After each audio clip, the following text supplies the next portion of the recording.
Pag na po tayo magturuan, base sa mga narinig ko at nababasa ng mga statements sa balita, turo-turuan na lang ang ginagawa. Wala pong may tutulong ang ganitong klaseng usapin. Isa lang po ang request ko sa atin ngayon. Para mapabilis ang hearing natin, imbis na mag-Poncio Pilato o maghugas ng kamay, sana po kusa na ninyong ipaliwanag kung ano po ang inyong pagkukulang at bakit naulit ang pangyaring ito sa Panay. What could have been done better? What changes should we make to prevent this form from happening again? Our people deserve nothing less. CP, mga pinagsasabi nyo, maling-mali. Diba? Para doon sa mga sasabihin nyo ngayon, we can formulate what will be our next course of action nang sagay makatulong kami na hindi na maulit ito. Huwag yung napakamudi sagot nyo eh. Malambot pa ho kayo. Tapos pag kinakausap namin kayo off the record or pag tayo-tayo lang, mali yan. Pero pag nandito sa harap, misappreciation yan. Parang takot pa kayo dito sa NGCP. O di sabihin yung diretso, mali po yung NGCP, mali yung pinagsabi nila, hindi tama po yan. That's not acceptable. Mayaya naman kayo kila governor dito, governor defensor, governor Nava, si Mayor Tenyas. Nagagaraiti na, tapos sabihin nyo, misappreciation. Gumamit kayo ng mga stronger term na para i-denounce yung ginagawa ng NGCP dito. Si Presidente nga galit na eh. O, yung boss nyo sa DOE, galit na rin. Kayo dyan sa ERC, Transco, malumanay. Diba? Parang binibaby-baby niyo pa ito. Hindi po. Sabihin nyo lang agad na, mali po, mali yung pinagsasabi nila. Ay, diba, hindi kami sang-ayon sa ERC sa pinagsasabi ng NGCP dahil, etc., etc., etc. Ganon din kayo, Mr. Lainez. Diba? Now, hindi pa pala tapos. Go ahead, Senator. Carried away kayo, Mr. Chairman. Sure, So, no, I think it's really, parang if I'm Governor Art and Governor Nava, ang sakit naman sabihin sa constituents ko na misappreciate lang kaya nag-brown out tayo eh. Exactly. So it's that, it's parang para sa akin napakababaw yung dahilan. Your Honor, if I may.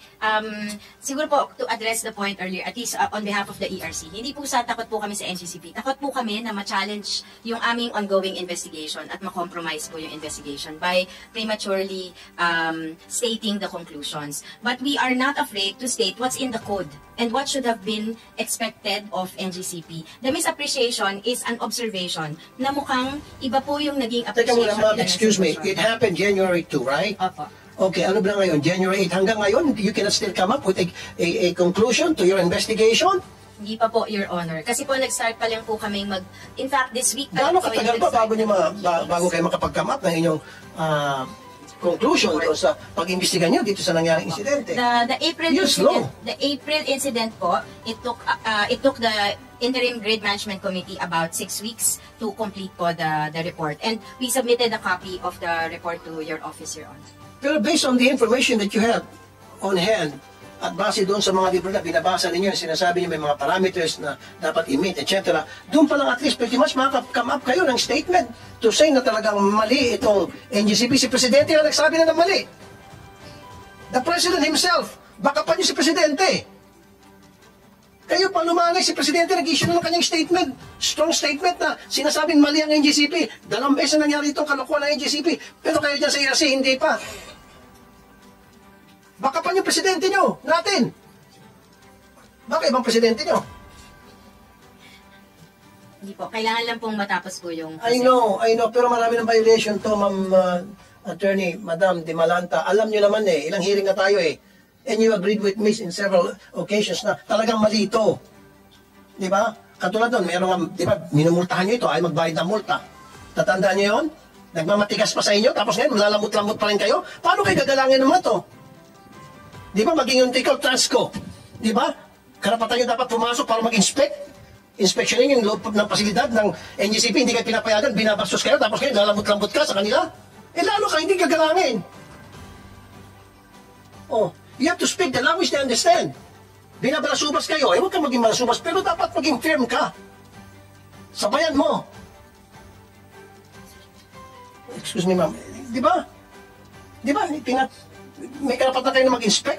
sa facility dahil kasama sa mandato niya. Tingnan niya kung tama ba yung nangyayari doon sa loob ng facility ng NGCP. Property niyo yun, kung totoo siya, dati. Pero hindi kayo pinapayagan. O tapos nga, lalamot-lamot kayo. Tapos ikaw, ERC, minultahan niyo ito, ayaw kayong bayaran ng ayaw maniwala. Kinalagkan pa kayo sa korte. Di ba? Kaya naman. Mr. Chair, in terms of inspection man po, nag-inspect naman po kami ng facilities ng NGCP. Pero there were several times na hindi kayo pinayagan papasukin. Di ba? Nasa hearing natin yun. Hindi kayo pinayagan, kaya di ba idadali pa sa korte yung... Yun pong mga hindi kami pinapayagan po ay yung pong sa mga bagong transmission projects nila. Kaya nga, di ba? Basta nareglo ka na ba? Ba't bigla ka nagbago? Hindi po. Nareglo ka na ba rito? Ang sinasabi ko po ay... Teka muna, dati matapang ka. Ngayon mukhang lumambot ka. Anong nangyari? Hindi po ako lumalambot. Ganun pa rin po yung posisyon ng Transco. Hindi nga, di ba dati hindi nga kayo pinapapasok? Galit ka nga noon, nag-usap kayo. Ewan ko, ikaw ba yung kausap ko na binabastos kayo, ayaw kayong payagan makapasok. Di ba? You were trying to do an inspection and pinalayas kayo ng NGCP. Tama? Oo. Tapos ngayon, chinalis ka ng NGCP na magreklamo lang, magdemanda, dalhin sa korte. Kaya nga, di ba, kinakaso yan. Tapos ngayon, lumambot ka. Baka binigyan ka ng t-shirt ng NGCP. Binigyan ka ng basket approach, joke lang. Pero nakadismaya. Kayong dalawa, sorry ha. Dapat you should be firm. You should show these people na meron sila ginagawang hindi tama. And we have to do something. Yung mga yan si Arthur, Governor Defensor, Governor Nava, yung mga constituency nila, galit na. Si Mayor Treñas, sobrang panggagalitin. Pagkatapos, inaasahan nila na kayo ay kakampi nila at sasabihin, diretsuhan na mali itong NGCP para itong NGCP mahihaya naman gumawa na ng aksyon na hindi na maulit ito. Maging yung presidente, galit na, di ba? Huwag kayong lalamot-lamot dito sa NGCP. Kakainin kayo ng buhay nito. Okay? Sige. Go ahead. Senator. Thank you for that emotional and passionate speech, Mr. Chairman.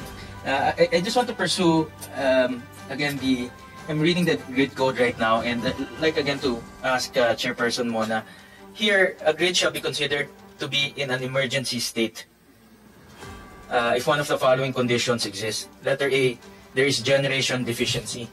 At that point in time, there's already generation deficiency, correct? So, hindi na siya talaga normal state. That's correct, Your Honor.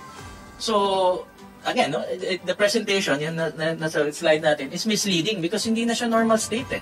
It's far from normal state. And as presented by Transco, 100 megawatts more or less ang deficiency niya at that point in time. So, in other words, kung sinundan niya lang ang grid code, nag-manual load dropping siya, walang domino effect mangyayari. Right? This is a theoretical question. If found that they are negligent, no? And they are they didn't comply with the grid code, what is the penalty for this? Hypothetical lang to. I know that you're conducting investigations. The maximum penalty under the EPIRA that the ERC can impose, Your Honor, is only up to 50 million pesos. Earlier on, I heard Governor Art that just in Iloilo province alone, they lost 3.7 billion pesos in economic losses. Iloilo province is a very progressive province. If you include the city, that's about 5.7 billion. And then they will only be penalized Senator Sherman, 4 billion ang sinabi kanina. 4 billion, no? Yeah, if I heard it right. Or definitely, about mga ganyan, no? It runs in the billions. So they will only be penalized with 2 million pesos? 50 million. 50. Yeah. 50 million pesos is the maximum that we can impose, and that penalty, Your Honor, just for clarification, will not go to, for example, the consumers in Iloilo that were inconvenienced, but the 50 million pesos will go to Treasury. The ERC has no authority or mandate to impose or collect damages suffered by consumers, so it's not in our mandate. I think what the local governments of Iloilo are studying are the possibility or the legal basis for putting a cause of action, putting together a cause of action to file a case in the regular court so that damages can be recovered. Hindi po sa scope ng ERC po. Mr. Chairman, I propose that as part of our legislative output from this hearing is to peg the penalty commensurate to the economic losses that areas experienced due to negligence and incompetence. Because it's not worth their while. 50 million, alam naman natin 50 million for NGCPs. That's peanuts. So, moving forward, one of the legislative proposals that I want to make to the committee is make it commensurate to the economic losses, Mr. Chairman, so that it's really, they will take it seriously. And itong mga misappreciation or this type of terminologies will not happen. The question again, Senator Sherwin, how many more provinces will lose by the billions dahil dito sa kapalpakan ng NGCP? Enough is enough. Dapat talaga tanggalan na ng prangkisa itong NGCP.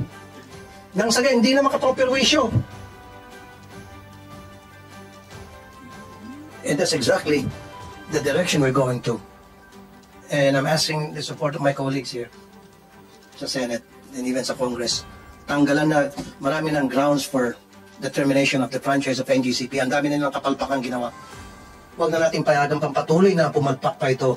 Patuloy na mamerwisyo at by the billions and billions of pesos, who knows kung anong lugar ang susunod na mapiperwisyo.